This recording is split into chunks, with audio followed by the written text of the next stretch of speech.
que cada día es una oportunidad para poder conspirar. Porque como dice mi papá Jorge Oteiza, nosotros no nacemos, nos nacemos. Yo digo que la locura todo. Además, Hamlet decía, mi locura tiene un método. Por eso no pedí permiso, de que secuestré a 3 maravillosos seres. Aquí el doctor Héctor Villagrán Cepeda, como es importante, está con su cholular, el otro está con Blackberry, el otro es el ministro de los agricultores, ese sí presta atención porque sabe que hay que pisar la tierra. Héctor Villagrán, ex ministro de Estado, Carlos Julio, ex ministro de Estado, y mi amigo Leonardo Escobar, ex ministro de Estado. Ya de casualidad lo rescaté a Héctor porque acaba de llegar de China y se larga nuevamente a China, lo que es la peluconería de izquierda. Pueden viajar cuando les da la gana y está aquí. Y le conviene estar aquí porque ya sabe lo que le pasa. ¿Sí o no? El doctor Carlos Julio Manuel necesita presentación. Él debe ser un jefe de Estado durante décadas en este país sin elecciones, porque a este pueblo le encanta besar la bota de los sirvientes de los amos. Y Leonardo, no solamente ministro de los agricultores, qué cultura general, qué formación, qué tremendo. Y aquí los tengo a ustedes. Ustedes son los que hablan, yo hago múltiplo del foro, porque a mí que me registren, lo mete preso a ustedes, a mí no. Chao. Hablan sobre China, ¿eh? China y Ecuador. Yo no quiero que me hagan chino, yo estoy acá, afuera. Suerte. Ustedes mismos díganse. Héctor, empecemos contigo porque traes noticias de China frescas, después de más de una década que tienes residiendo allá, y sobre todo como profesor catedrático, ya no solamente como un ciudadano, sino un maestro de una cultura tan milenaria, ¿no?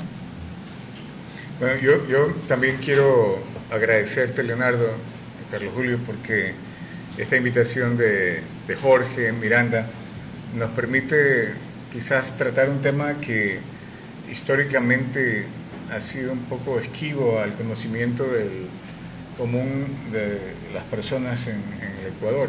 Creo que es importante. Hay una relación con China que podría ser histórica y milenaria. Hay unos estudios recientes de ADN que verifican que hace 2 migraciones grandes, hace 20.000 años y 10.000 años, salieron de China hacia el estrecho de Bering y poblaron lo que hoy es América.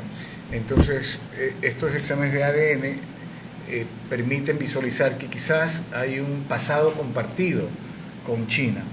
Y los chinos ahora hablan de un futuro compartido de la humanidad. Yo hace poco estuve recibiendo a mi hija que llegó en un vuelo copa entre Panamá y Manta. Y llegué al aeropuerto y vi que el aeropuerto de Manta es fruto de una donación, de una cooperación de China dentro de este esquema del futuro compartido. Si en algún momento llegas a Manta, vas a ver que hay una placa conmemorativa de esa donación. Ahora, yo tengo la gran suerte de estar en China los últimos 16 años. Esta es una relación relativamente nueva y antigua, como lo he mencionado. Relativamente nueva porque podríamos arrancar la relación diplomática con la República Popular China en el gobierno del presidente Jaime Roldós Aguilera, que es el que firma este acuerdo. Es algo paradójico, ¿no? Porque los dos presidentes sudamericanos que arrancaron relaciones, Salvador Allende y Jaime Roldós, murieron trágicamente, ¿no? Pero China ha demostrado un pragmatismo enorme en su vida de relaciones internacionales, en su política de relaciones exteriores, porque luego de la muerte de Allende siguió el gobierno del presidente general Augusto Pinochet y China continuó con la relación.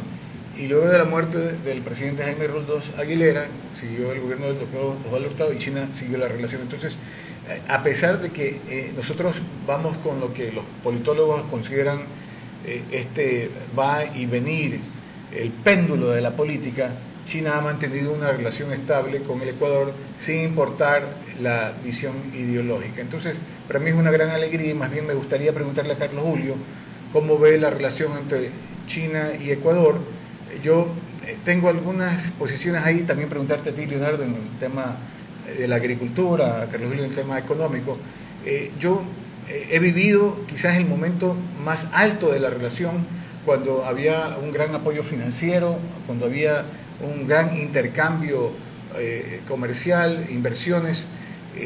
Ese intercambio se mantiene. Hoy China es uno de los principales socios de comercio del Ecuador, pero en el tema de inversiones yo aspiro, y tuve una entrevista en la televisión central de China, CGTN, en la que invoqué a los presidentes de China y Ecuador tratar de volver a una nueva etapa de cooperación en la inversión, porque entiendo que el gobierno ecuatoriano está muy abierto a inversión extranjera directa y China tiene mucho interés en seguir cooperando con la inversión, a pesar que en los últimos 10 años ese esquema no se ha mantenido con los mismos niveles que tuvo hacia el comienzo. Entonces, más bien te devuelvo la pregunta a ti, Leonardo, le pido a Carlos Julio su visión sobre el tema económico y podemos conversar al respecto. Claro que sí. Bueno, en primer lugar, gracias a Jorge Enrique por tener la oportunidad de conversar con Héctor y con Leonardo, muy buenos amigos con una ilustre trayectoria en el Ecuador. Pero aparte de estar flanqueado por ellos, como siempre y cada vez que venimos aquí a estas invitaciones de Jorge Enrique, estamos flanqueados por Mafalda y por Pinocho. Mafalda para decir la plena y decir las cosas como uno debe decir, y Pinocho para evitar decir alguna mentira, porque si no la nariz de Pinocho va a crecer, como estamos viendo aquí en estas dos imágenes que nos ha puesto Jorge Enrique. Interesante lo que dice Héctor de la presencia de China desde mucho tiempo antes que Cristóbal Colón en las Américas. No solo China, también de la península escandinava partieron también a la América del Norte europeos que dejaron allí algunas señales de que habían estado presentes. Cuando uno recorre la costa ecuatoriana, como lo hemos hecho nosotros desde muy temprana edad, nos damos cuenta que los rasgos fisiológicos de los habitantes de la península, por ejemplo, no solamente Santa Elena, sino también Manabí, son definitivamente asiáticos. De manera que la influencia de China ahí está, es evidente, no se la puede negar. Y si queremos llegar al extremo, aquí en Guayaquil hemos tenido hasta presencia en la alcaldía de Guayaquil con el chino Nebot, que realmente es una cosa adicional. Bueno, hay tantas cosas que yo le quisiera preguntar más bien a Héctor, porque tiene el privilegio de vivir en China, donde he estado un par de veces. La primera vez, cuando era gerente de Banco Central, tuve la oportunidad de conocer Beijing y de firmar acuerdos con la entonces gerente del Banco Popular de China, equivalente al Banco Central. Curiosamente, en esa época, estoy hablando de 1986, firmamos acuerdos para dotar de mini centrales hidroeléctricas a Ecuador. Imagínate esa época. Se firmó el acuerdo. Ya la realización mismo del trato ya dependía de otras autoridades, pero ahí estaba el marco referencial de que indicaba que China ya en esa época tenía capacidad para ayudar a los países en dificultades económicas, en desarrollo como China, ¿no? A mí lo que me ha interesado de China, y siempre lo repito, es que lo que impera en China no es desde el punto de vista económico, no es un socialismo ni es un comunismo. Si recordemos las palabras de Deng Xiaoping, que lo importante es que las políticas económicas resuelvan los problemas.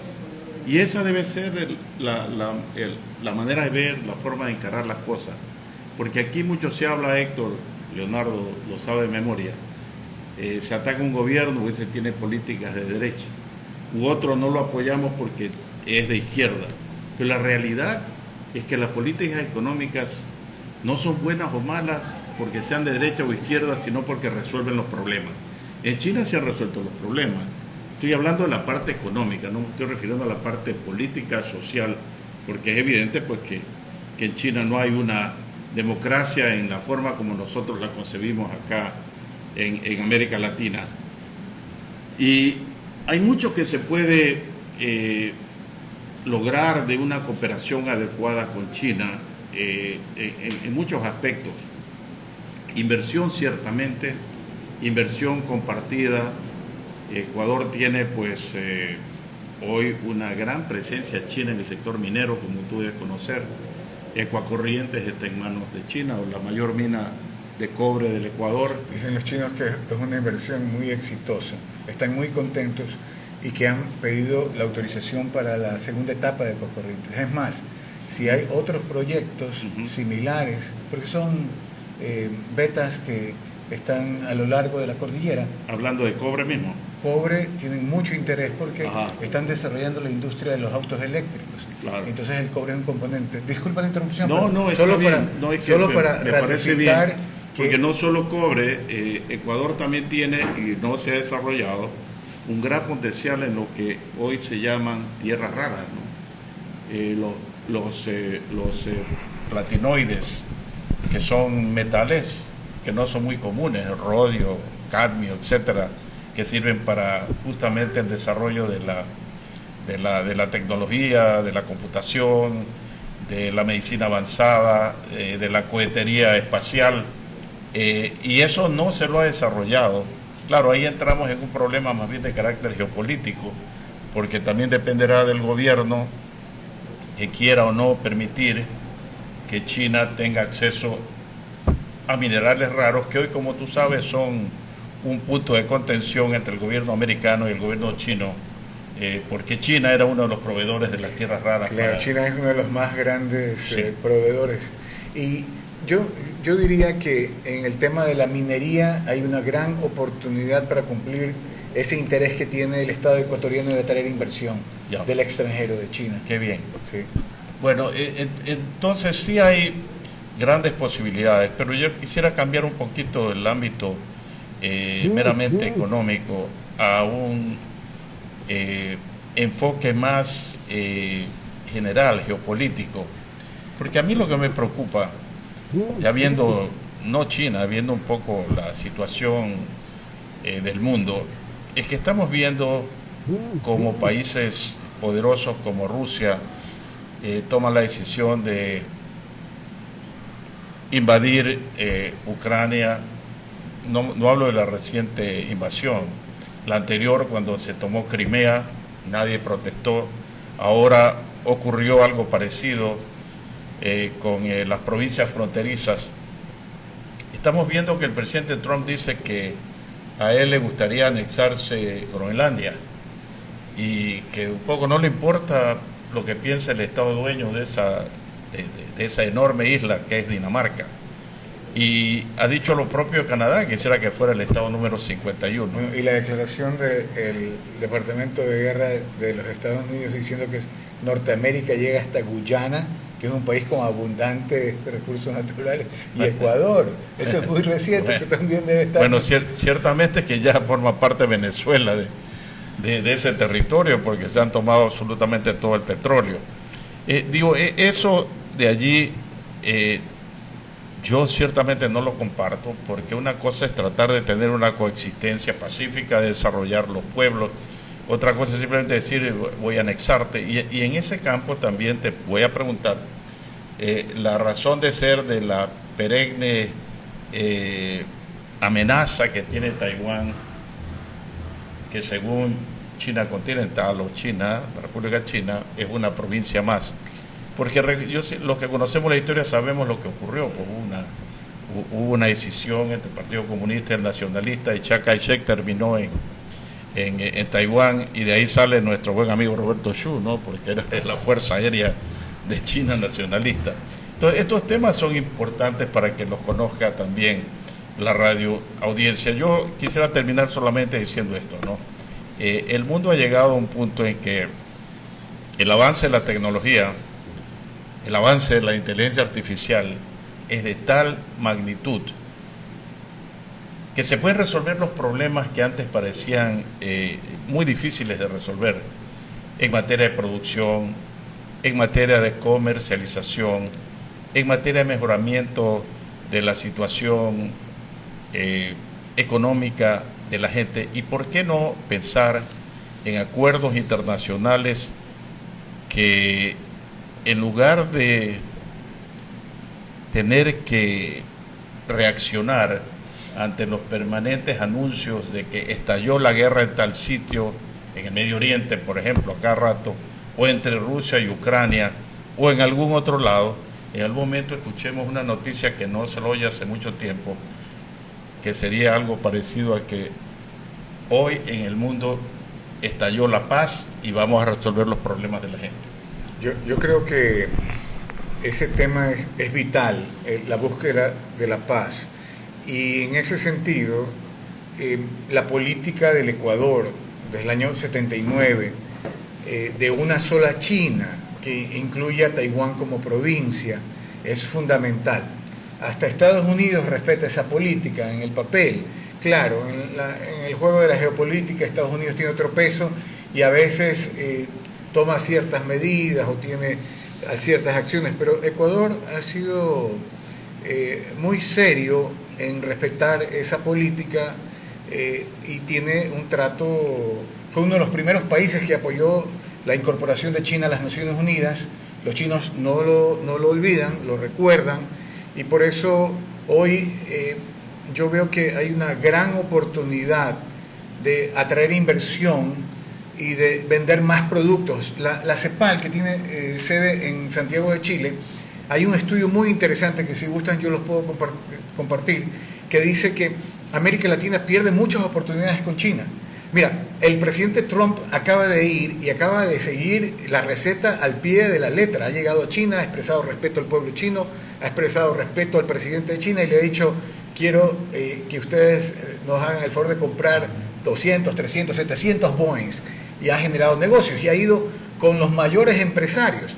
Yo pienso que esa receta del presidente Trump, que su comportamiento en China, atípico de lo que vemos en el día a día, ¿no? Pero con un respeto enorme a la civilización china, creo que es algo que los ecuatorianos, por tradición, porque yo creo que todos respetamos al pueblo chino. Ya está en nuestra naturaleza. Hemos tenido compañeros de ascendencia china, siempre hemos dicho que son muy inteligentes. Ellos a su vez me dicen: somos inteligentes pero estudiamos mucho, así que deberían estudiar más también ustedes. Y entonces creo que es una extraordinaria oportunidad este momento en la historia para retomar flujos de inversión, mira, más allá del tema ideológico, ¿no? Y flujos de ventas. CEPAL dice: perdemos la oportunidad de venderle más a China, perderle nuevos productos a China. Y en los nuevos productos yo quisiera compartir el micrófono con Leonardo, porque sé que están por aprobación del gobierno chino y eso es una tarea que hay que prestarle mucha atención. Yo tengo la experiencia de estar en China trabajando en el tema y Chile es un gran ejemplo. Chile tiene aprobados todos los productos, hasta carne de cerdo le puede vender a China, claro, las cerezas, el vino, todo lo que tú te puedas imaginar, Carlos Julio, Leonardo. Nosotros tenemos por aprobación tabaco, productos avícolas, tenemos por aprobación una serie de productos. Entonces, yo le quería preguntar también a Leonardo, ¿cómo ve el interés de los empresarios ecuatorianos para venderle al mercado chino? Y muchas veces se dice: China es mayor productor de café. Sí, China tiene grandes plantaciones de café, pero nosotros podríamos decir que en ciertas partes, y Pijapa, tenemos el mejor café del mundo, Saruma. Y en el camarón, el mejor camarón del mundo. Y en el banano, el mejor banano del mundo. Entonces, pensar en una campaña, origen, país, camarón del Ecuador, café del Ecuador. Leonardo, creo que estamos listos para ese tiempo, para venderle a China, que es un mercado enorme. No hay suficiente producción para que todos los chinos tomen una taza de café ecuatoriano y comen un banano por día. No alcanza. Es enorme mercado. Gracias, Héctor. Gracias, doctor Héctor Villagrán Cepeda, catedrático de universidad en China.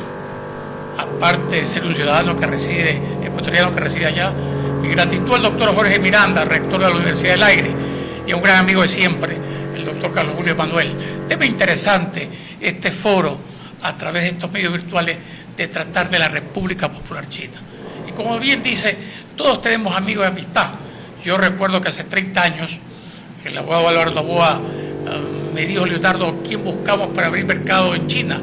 Y lo buscamos a un joven, el doctor Roberto Chu, el primer astronauta que tuvo en el Ecuador. Y se viajó a China, se abrió el mercado de China, Irak e Irán. con él el mercado de banano.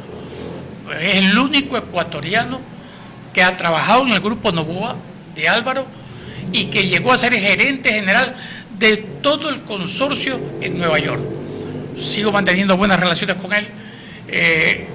Para orgullo de él y de los ecuatorianos, el hijo de él fue el que en Boston, con la Hyundai, inventaron y llevaron al Mundial de Fútbol el robot que fue presentado en Boston. Y lo comento esto porque esto nos hace sentir orgullosos de ser ecuatorianos, de que tenemos gente con talento. Volviendo al campo agropecuario, hablemos con cifras, como decía Francisco Suez.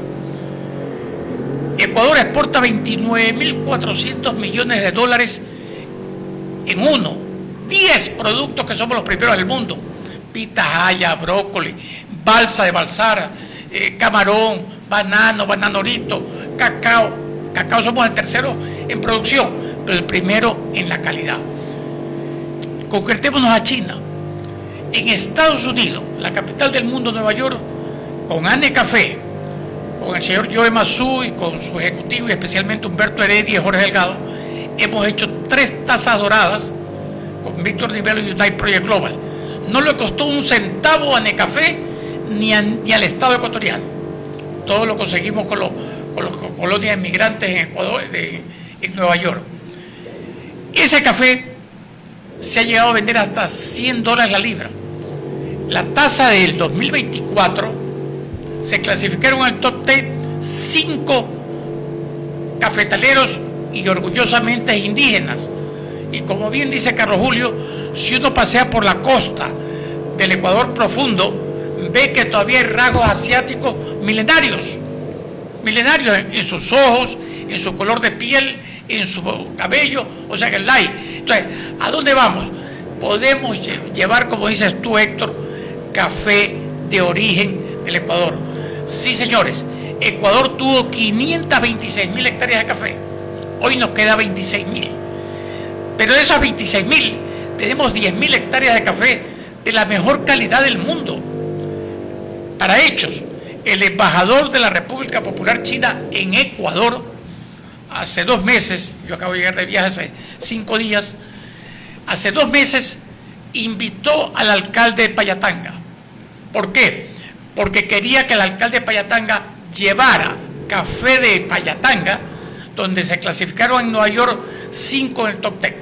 Bueno, el grupo Novoa, y esto lo digo porque en la sesión de la alcaldía, el ingeniero Bernardo Manzano, presidente de Necafé, anunció que las tierras de Payatanga son una de las más exquisitas para café. Han comprado 2.000 hectáreas. La República Popular China también quiere invertir en Payatanga. Te hablo de mi Balsar querido, donde radico 40 años.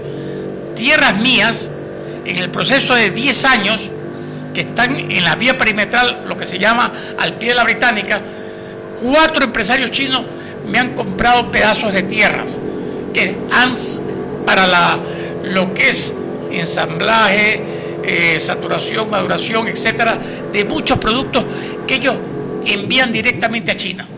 Así como hace 30 años los hindúes vinieron por la teca, los ciudadanos chinos, empresarios, están viniendo por los productos agropecuarios ecuatorianos. Yo más me dedico a la agricultura familiar campesina, Héctor, Carlos Julio, que es los de pequeños productores, los que no pertenecen al clúster, los que las cámaras de agricultura no los alcanzan a entender, los que, con respeto a EBE, FENAVE, que aglutinan a los bananeros, no les da tiempo a atenderlos porque son menos de 5 hectáreas. Según el censo agropecuario, Ecuador tiene 840.000 UPAs, unidades productivas agropecuarias. El 80% son menores de 5 hectáreas. ¿Cómo no va a sentir feliz cuando este fin de semana conversaba con UNOCASE, Unión Nacional de Exportadores de Cacao Orgánico? Tiene 1.200 socios. La sede queda en Milagro y la otra la maneja el ingeniero agrónomo Fidel Narea en la península de Santa Elena. Cacao, como dices tú, de origen Ecuador. Entonces, eso es lo que hay que llevar a China.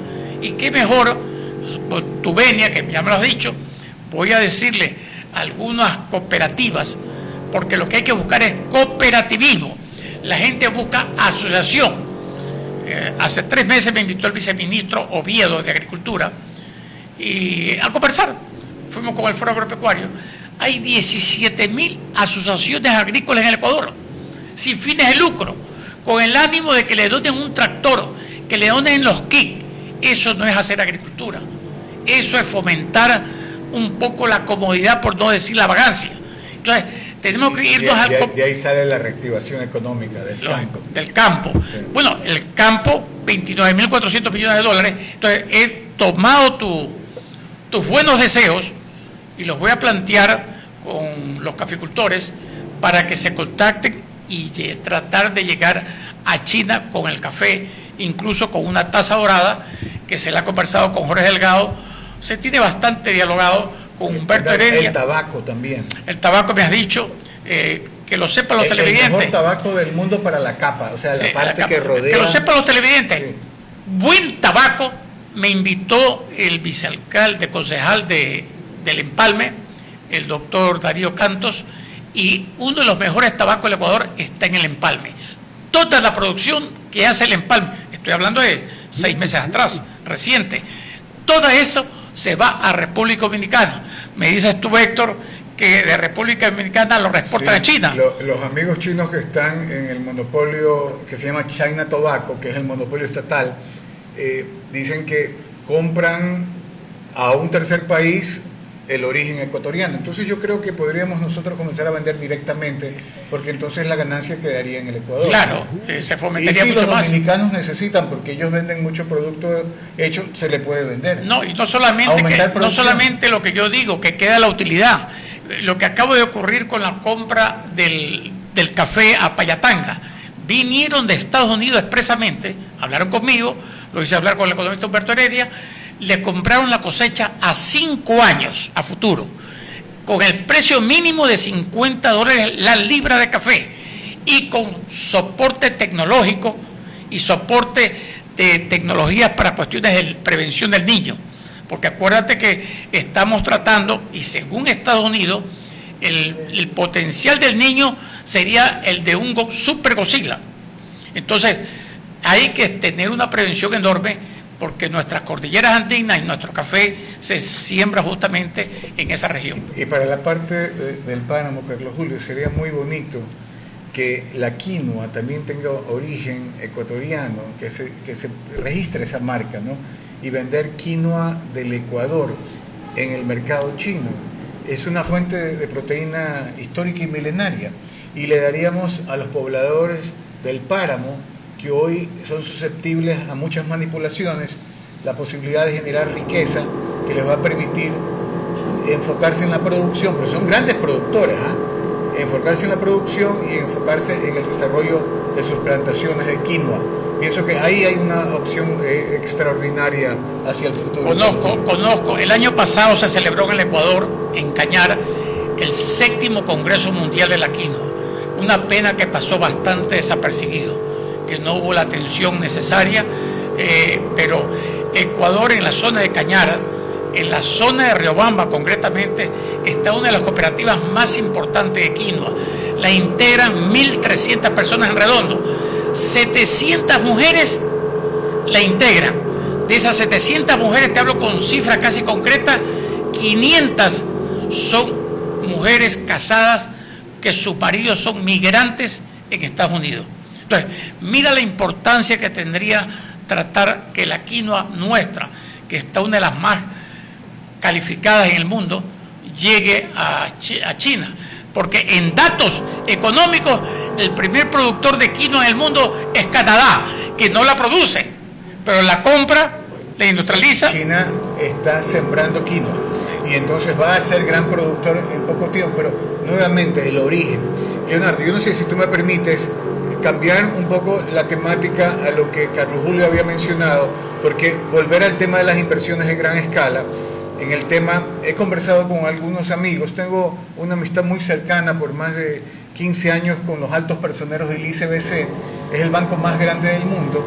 El ICBC tiene oficinas en Argentina, compraron las instalaciones Bank of Boston, tienen en Perú, tienen en Sao Paulo, tienen en Panamá, bueno, tienen en Nueva York y obviamente la sede está en Beijing. Y antes de venir, conversé con los encargados del área de petróleo, minería y sector eléctrico y les pregunté qué opciones tiene el Ecuador, porque cada país tiene una cuota o está con facilidades o no, y para el Ecuador me dijeron que hay todas las opciones. Entonces, de China podría venir inversión o financiamiento para el tema petrolero, Carlos Julio, para el tema minero y ese tema que tú firmaste como gerente del Banco Central, el desarrollo del sector eléctrico. En el desarrollo del sector eléctrico, yo también estoy observando que se está poniendo punto final a ese juicio que se arrancó y que le pusieron un nombre malhadado, le pusieron el nombre de la empresa china estatal, Sinohydro, y se está terminando el juicio porque personalmente tengo amistad con el presidente de Sinohydro. Hoy maneja el mayor fondo de inversión eléctrico del mundo. Y entonces le pregunté al doctor Song, lamentablemente encausado en el Ecuador, pero una personalidad del sector eléctrico en China, le pregunté, doctor Song, ¿qué necesita el Ecuador para salir de esta situación de incertidumbre en el sector eléctrico? Él ha dicho que Ecuador no solamente necesita mayor generación, sino también la distribución eléctrica. Se requiere hacer un gran proyecto eléctrico para dotar al país de esa independencia en el sector eléctrico, que significaría atraer a mayor inversión en el sector de la industria, Carlos Julio. Entonces, todo esto es parte de una infraestructura. Y para terminar, Carlos Julio firmó ese convenio siendo gerente del Banco Central, presidente del Banco Central. Yo quiero decirle a Carlos Julio y a Leonardo que China tiene un plan de interconexión eléctrica global. Eso es parte de la visión de China.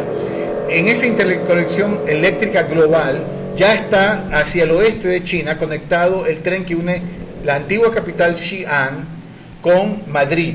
Hay un tren que conecta a Europa, desde China hasta España. Pero hay una visión de hacer un tren que conecte todas las Américas. Pero para que conecte todas las Américas, el tren eléctrico, tiene que haber un sistema interconectado eléctrico donde países como los nuestros, con gran riqueza hídrica, podrían generar ingresos de la generación eléctrica. Entonces hay un camino, hay una lógica en todo esto, Carlos. Sí, hay una lógica.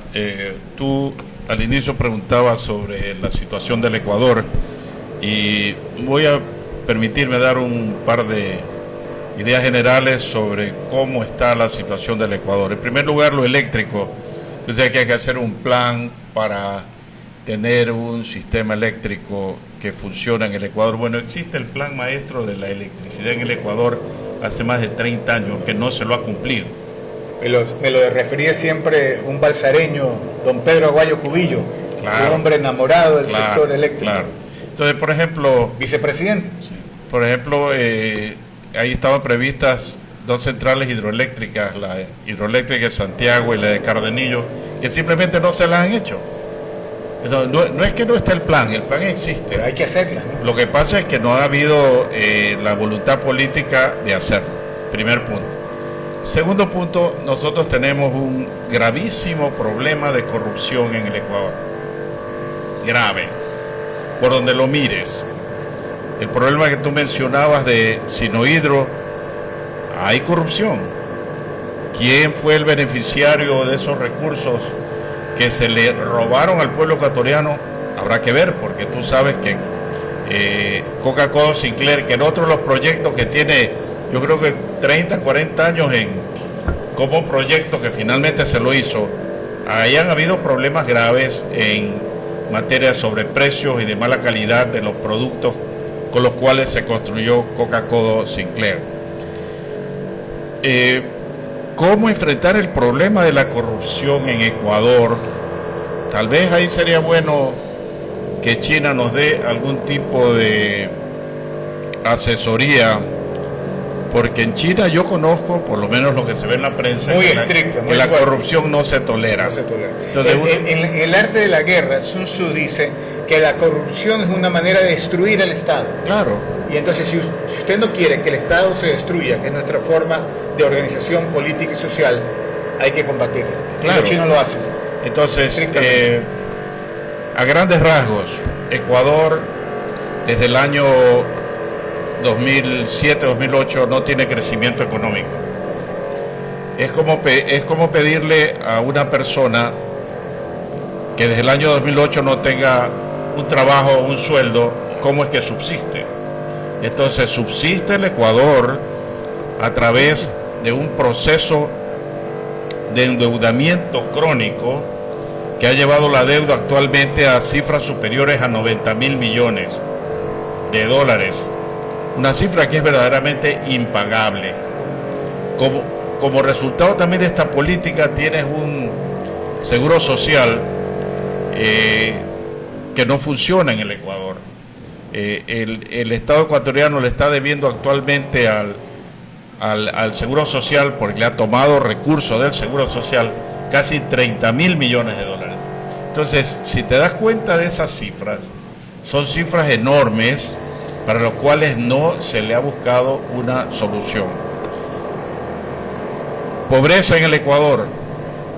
Ecuador hay más o menos 8 y un poco más millones de pobres, definidos como aquellos que ganan menos de $3 diarios y gastan. En el mundo hay más o menos 800 millones de pobres, el 10% de la población mundial, un poco menos, que también ganan menos de $3. Nosotros estamos dentro de esos 8.000, nosotros somos 800, el 1% de ese total. ¿Cuáles son las políticas para resolver los problemas de la pobreza en el Ecuador? Ahí, ciertamente, países que han logrado resolver en buena parte la pobreza, como China, recordemos. Sí, mi cátedra en China a los estudiantes extranjeros cubre justo el programa de alivio a la pobreza extrema, y tengo mucha suerte porque en esa clase también la comparto con estudiantes chinos cuyos padres, abuelos han sido gestores de ese programa, y es un programa que ojalá que algún día Jorge Miranda nos invite nuevamente, porque va a requerir mucho tiempo de explicarlo, pero pienso, a pesar de que cuando converso con los estudiantes chinos me dicen este programa sirve para los chinos, va a ser muy difícil que otros por el gran sacrificio que implica un programa de esta naturaleza. Pero ¿cuántos chinos murieron en el trayecto, no? ¿Y cuántos se morían de hambre, igual que en Rusia? Pero hoy 600 millones han salido de la pobreza extrema, tanto así que el decano de la Facultad de Gobernanza, de Gobierno, John F. Kennedy, de la Universidad de Harvard, el profesor Graham Allison, el autor de la teoría de la trampa de Tucídides, que fue mencionada hace poco, el doctor Allison tiene un TED Talk en el que dice que China tiene el mejor gobierno del mundo porque ha sacado a millones de personas de la pobreza extrema. Entonces yo digo, Beijing tiene 25 millones de habitantes, Ecuador no llega a esa cifra. Nosotros con un pequeño esfuerzo podríamos, observando, yo no digo que hay que copiar nada, ¿no? Soy de la tesis del Libertador, que queremos crear nuestras propias instituciones. No copiar nada, pero observar y ver este modelo que ha sido tan exitoso en China, que le permite al gobierno chino, como tú dices, mantenerse en base a una teoría que los mismos chinos dicen que es del marxismo, pero si te lo pones a analizar profundamente, tiene raíces de la filosofía de Confucio, de Lao Tse. Volvemos, Héctor, al punto que mencionó hace un momento. Lo importante es que se solucionen los problemas. Si un gobierno soluciona el problema de la pobreza, esa es una buena política. Que lo quieras etiquetar, poner un eslogan de que es gobierno de izquierda, para mí a mí no me importa. Porque he resuelto los problemas de la gente. Servir al pueblo. Servir al pueblo está en la entrada de la Casa de Gobierno de China, mira, en cada dependencia china. Tienes por un lado al gobierno chino, y cerca de allí, en el mismo continente asiático, tienes a Singapur, que también ha resuelto los problemas. De una manera fantástica. Entonces, ¿cómo lo resolvió? Recuerda, una de las máximas de Lee Kuan Yew fue: si quieres combatir el problema de la pobreza, debes estar preparado a enviar a tus familiares a la cárcel.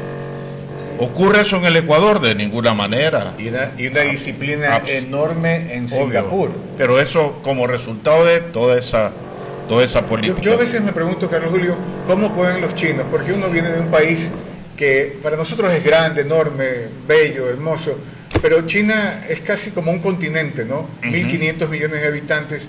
¿Cómo pueden todos los días transportarlos, alimentarlos, que tengan trabajo?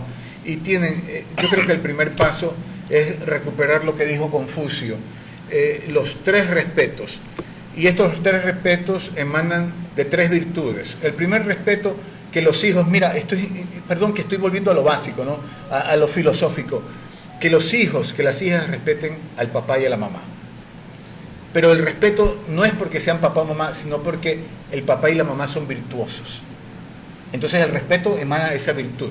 Luego, en las universidades, en los colegios, se ha perdido el respeto a los profesores. A ver, espera, sabes que lo que acabas de decir me recuerda esa máxima que hemos heredado, yo como ecuatoriano, ¿no? Más allá del origen de cada uno de nosotros.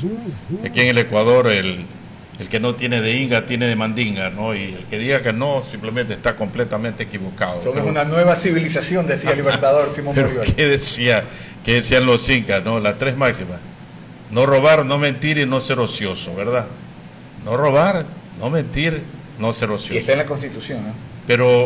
Pero ahí tuvimos una asambleísta también del mismo origen, la famosa señora Rosa Cerda, que dijo: si van a robar, roben bien. Entonces te das cuenta que ni ellos mismos están siguiendo esos preceptos de no robar. Vuelvo al tema de la corrupción. Y quiero terminar, nunca se van a terminar estos temas, ¿no? Porque son para hablarlos largo y tendido, como se dice. Pero mira, como resultado de ningún crecimiento económico del Ecuador, no podemos resolver los problemas de la pobreza, no podemos resolver aquello que China lo pudo hacer, que Singapur lo pudo hacer y que otros países lo han podido hacer. Aquí estamos atiborrados de más impuestos cada vez que hay un problema. Y cuando los impuestos no abastecen, porque, como ha dicho Bukele, y yo concuerdo, la plata alcanza cuando no se la roban. Si no alcanza, el silogismo dice porque se la roban. Entonces, ¿cómo paras el robo? Eso es fundamental. ¿Cómo detienes el robo? Ahí sí será bueno tener, yo he venido proponiendo hace tiempo una comisión internacional de lucha contra la corrupción. No le han parado bola a la idea, porque definitivamente pues se pisan callos importantes cuando tú propones cosas de esta naturaleza. Pero siguiendo en el tema, no solo que no has resuelto la pobreza, no has resuelto el problema del seguro social. Y los ecuatorianos deben saber que como el seguro social no ha cambiado en 100 años, seguimos teniendo una estructura de reparto de pensiones cuando la población ya no crece tan rápidamente como antes, cuando por razones demográficas también tenemos más longevidad, entonces hay menos aportantes en la base y más pensionistas que reclaman su plata en la cúspide.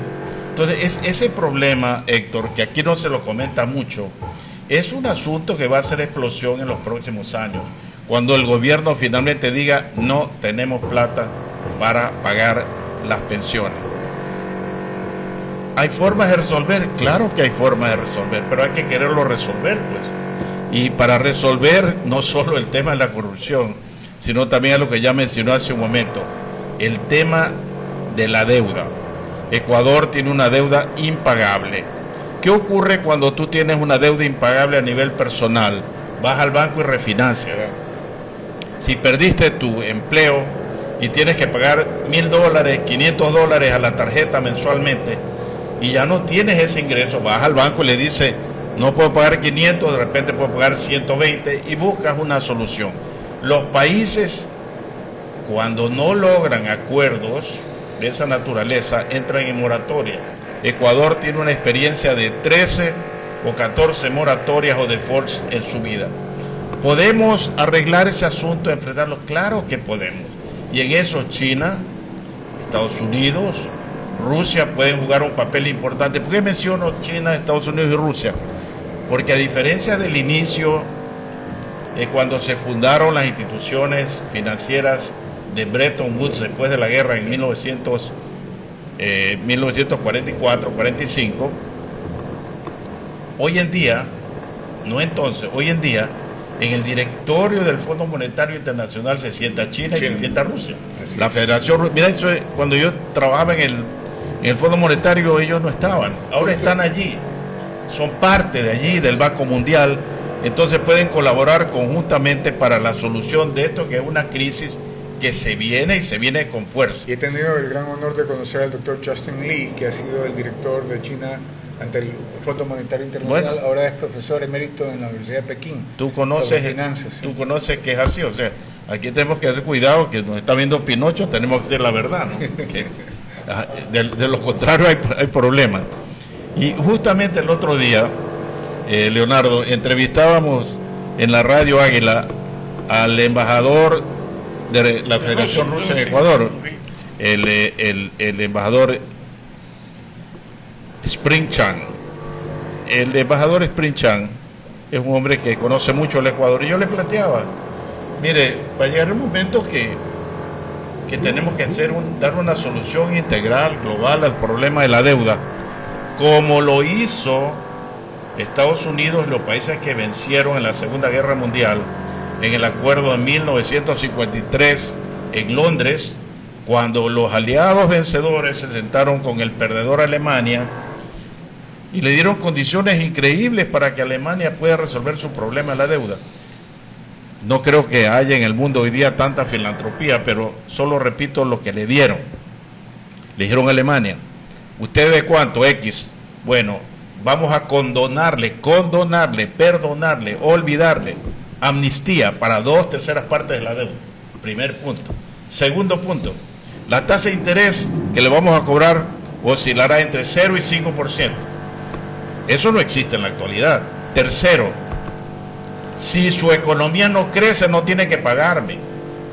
Si sus exportaciones no crecen, aquí tenemos el dato de Leonardo, 25 mil millones de dólares de exportaciones ecuatorianas. Pero si no crecen las exportaciones, que es el medio por el cual uno adquiere recursos para pagar sus obligaciones, no tiene que pagarme. ¿Sabes lo que ocurrió después del 53? Que Alemania se convirtió en una potencia, ¿no? Correcto. Sabemos. Y allá por el año 99, creo que fue, Angela Merkel, entonces canciller de Alemania, declaró que había pagado la última cuota del préstamo de 1953. Fíjate tú, del 53 a casi el año 2000, casi 50 años, porque le dieron condiciones especiales. ¿Por qué no nos puede dar a nosotros 50 o 100 años para pagar la deuda con términos ventajosos? Y para eso se requiere la voluntad política de Estados Unidos, China y Rusia, que son los que tienen la mayor capacidad de decisión en el Fondo Monetario y en el Banco Mundial. Y termino con esto. Si alguna vez tenemos la oportunidad de estar en China, les presentaré el plan que yo tengo para solucionar ese problema. Estoy seguro que vamos a vernos en China y tener este diálogo allá. Gracias, Héctor. ¿Y por qué no con Jorge Miranda, lo que tú decías? Cuando tú estés en China, coincidir con un horario y hacer un programa desde China vía Zoom, y aquí a lo mejor con unos cafetaleros. Porque lo que dice Carlos Julio, la pobreza que tenemos en el Ecuador, 8 millones ganan menos de $3, porque si la agricultura da 29.400 millones, también lo da para un grupo reducido de exportadores. Entonces tenemos que ver cómo lo ampliamos la base. Mira, te hablo del cacao, 195.000 productores, el 80% menos de 5 hectáreas. A ellos no les llegan los beneficios de la compra del cacao, que es cacao fino de aroma. Entonces, todas estas cosas hay que buscarlas para que llegue a la mayor ampliación del sector más importante de la patria. La columna vertebral de la economía del Ecuador es la agricultura, la ganadería y la pesca. Solamente, perdón que te diga esto, en el diario El Comercio del 7 de julio salía de que Ecuador los últimos 10 años ha perdido 800.000 cabezas de ganado, y los últimos 20 años ha perdido 2 millones de cabezas de ganado. De 5.500.000 cabezas que teníamos, estamos en 3.200.000 cabezas de ganado. Sembrada de café. El secreto del programa de alivio de la pobreza extrema de China: agricultura, ganadería y turismo rural.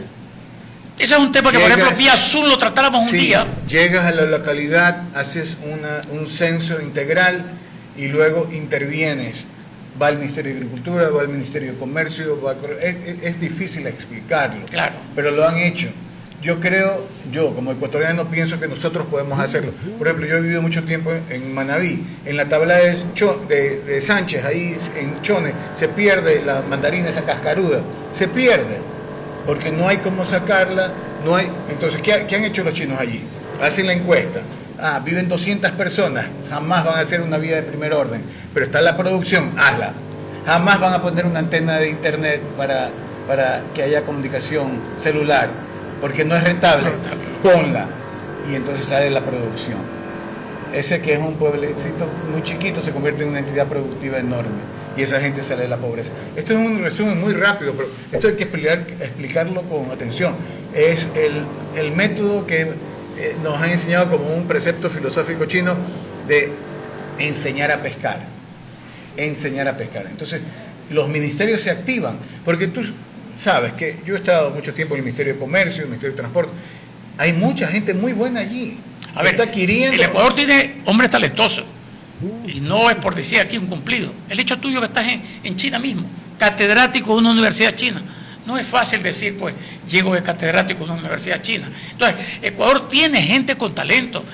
Para combatir este mal, el Raiza 4, tiene al doctor Víctor Hugo Quimí, tiene al doctor Ángel Llerena. ¿Y por qué en Ecuador no le dan cabida? Porque tienen el pelo blanco.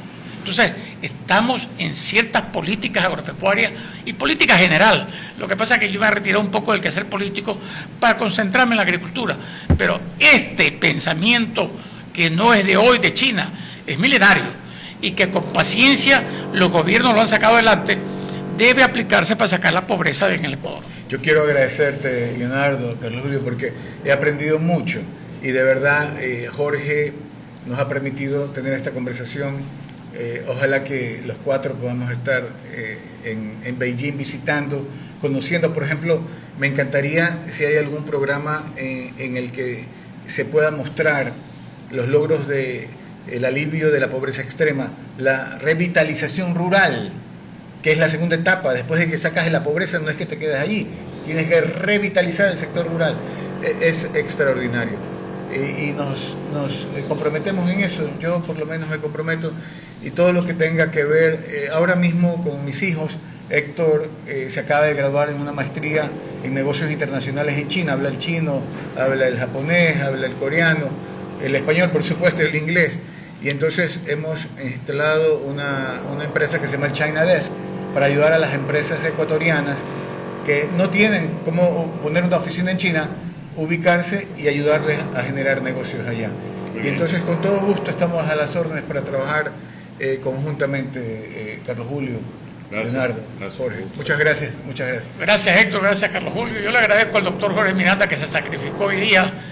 Esto es como en el béisbol, como en el básquet, como en el fútbol. Se sacudió. Juegan 5, juegan 11, juegan 9, pero hoy se sacó el mismo, se sacudió el mismo y tuvo la generosidad de invitarme, lo cual ha sido una maestría del pensamiento chino, una maestría de lo que es y debe hacerse en el Ecuador. No, tenemos 5 minutos todavía. ¿Y de dónde saca ese dato el maestro Leonardo Escobar Bravo? Que desgraciadamente, históricamente en Ecuador, menos del 1% se invierte en agricultura.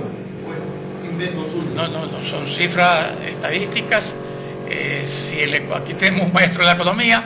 Si el aporte agropecuario dado por el gobierno y por el presidente Daniel Noboa Sin, 29.400 millones, y el presupuesto del que fue, porque ya no es Ministerio de Agricultura, era el 0.75, entonces quiere decir que no se le da la importancia a esos dos puntos que hablabas tú, la pobreza y el sector rural.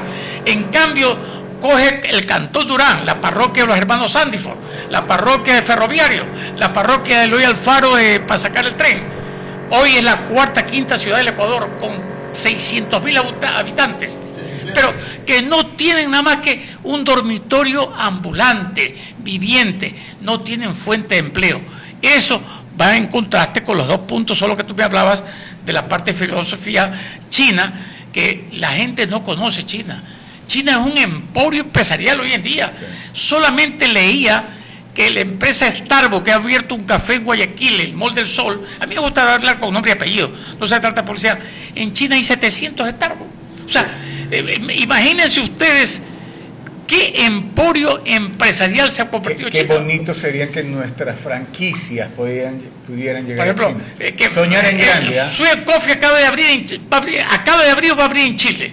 Qué bonito sería que Sweet Coffee abra en China. O sea, eso nos daría más fuente de empleo en el Ecuador, porque tienen que producir más café y más condiciones favorables para llevarlas a China. Yo creo que en el tema de franquicias hay un gran camino. Hay muchas franquicias chinas que se conocen, muy pocas ya con presencia en América Latina, pero estoy seguro que allí hay oportunidades para empresarios también. Yo nuevamente agradezco a Carlos Julio, siempre lo sigo porque estamos activos en un chat, ¿no? De la Cofradía de la Perla, que tiene intercambios interesantes en lo económico, en lo político, y con Leonardo un respeto también profundo por su gran conocimiento en la agricultura. Yo pienso que esa combinación que tú dices, de aquellos que ya tenemos canas, con el ímpetu de los jóvenes es la perfecta. No dejar ni al uno ni al otro, eso se llama el yin y el yang, el balance.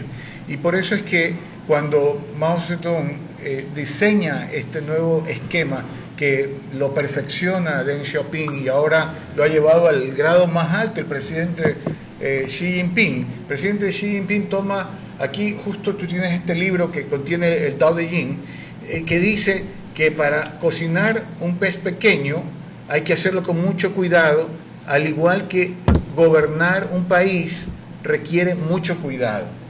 Entonces, son preceptos filosóficos antiguos que se mantienen viva en una civilización que no ha cambiado, pero que ha tenido muchos problemas. Carlos Julio dijo, hubo hambrunas muy grandes, han sufrido mucho y también han salido adelante. También tuvieron problemas grandes. El gran salto adelante.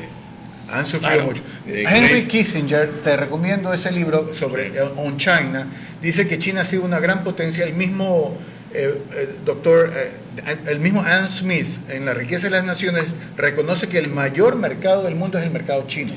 Entonces, cuando vas a China y te sientas con los miembros del Partido Comunista y le preguntas, ¿y esto qué tienes? ¿Capitalismo, comunismo? Y ellos dicen, es comunismo con características chinas. ¿Pero cómo es eso? Ustedes tienen mercado, porque tú hablas con la gente de izquierda en Latinoamérica y aborrecen al mercado. Están en desacuerdo con el mercado. Pero los chinos dicen, sí, existe la mano invisible del mercado, pero a su vez existe la mano visible del gobierno. Entonces hay un balance y hay una armonía. Entonces yo creo que lo que tú dices, ¿no? Derecha, izquierda en este momento, yo creo que ya son conceptos que hay que superarlos, ir al bienestar del pueblo, servir al pueblo con políticas que sirvan al pueblo. Inclusive en la historia del pensamiento económico, que casi pocos la estudian en la actualidad, una vez que salió La riqueza de las naciones de Adam Smith, que realmente era un estudio de por qué habían países que salían adelante y otros no. Ese es el verdadero título del libro de Adam Smith. Y se habla de la mano invisible.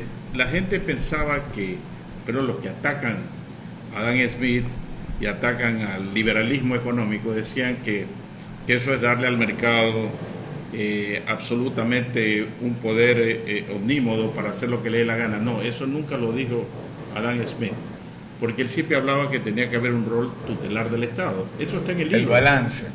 Alguien que controle, ¿no? Pero eso lo hizo más explícito otro economista que vino después de Smith, que se llamó John Stuart Mill. Y Stuart Mill dijo, miren, la forma como yo veo el proceso económico es el siguiente. El proceso económico tiene que llevarse bajo ciertas reglas técnicas. Es como que aquí estamos en esta habitación de diría yo, unos 50 metros cuadrados, más o menos. Y estamos 5 personas, 6 personas con el operador. Pero supongamos que hubiéramos puesto no un operador, sino 2 operadores. Ahí se hubiera mejorado un poco la técnica. ¿Y qué tal si ponemos 5 operadores? Bueno, ya no sé para qué, porque no se necesitan sino 2. Entonces, tiene que haber una técnica para la producción, que son como la ley de oferta y demanda, la ley de rendimientos decrecientes, que son cosas que inmutables, que no se pueden derogar. Una vez que tú produces con eficiencia, de acuerdo a las normas técnicas, lo que se puede producir con los factores de producción, cómo se distribuye lo que se ha producido es según tema de carácter social. Eso dijo un economista inglés, John Stuart Mill, hace 150 años. Y este conocimiento, los chinos hoy lo plasman en lo que ellos denominan la gobernanza. Y yo quisiera quizás concluir diciendo que todos conocemos a China por sus grandes inventos, la tinta, la pólvora, la brújula, el papel.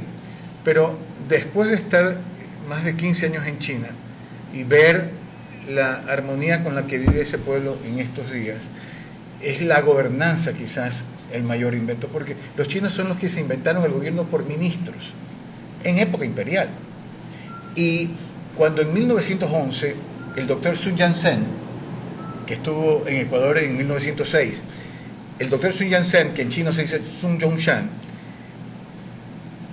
nace la República China, emite una constitución, y esa constitución incluye 5 poderes, los 3 poderes que ya conocemos, más 2 poderes, el poder anticorrupción, el poder de la supervisión y el poder de la inspección.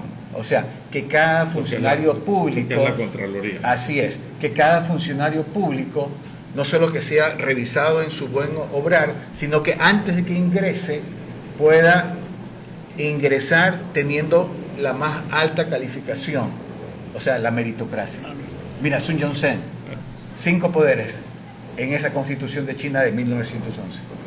Yo interrumpo, irrumpo y prorrumpo mi antidiscurso. Hemos estado trabajando con 2 ministros de Estado, 3 estadistas que en este país están organizados para que realmente su pensamiento, que es vibrante, el mejor del siglo después de Alfaro, hay que dar un golpe de Estado. ¿Qué no creen? Son demócratas, no creo que son porquerías. Estoy con Bukele y estoy con la dictadura. Una dictadura militar en este país son muchas cosas. Porque los politiqueros se turnan, sean de derecha o sean de izquierda, es lo mismo. Golpe de Estado para que los 3 y otros pensadores maravillosos iluminen este país que está desgraciadamente inacabado. Encantado, no doy chance de hablar, pues no, me meten a la cárcel ustedes. Yo creo que tenemos una democracia y creo que en esa democracia vamos a surgir hacia adelante. Sí. Gracias. Gracias, maestro. Sí.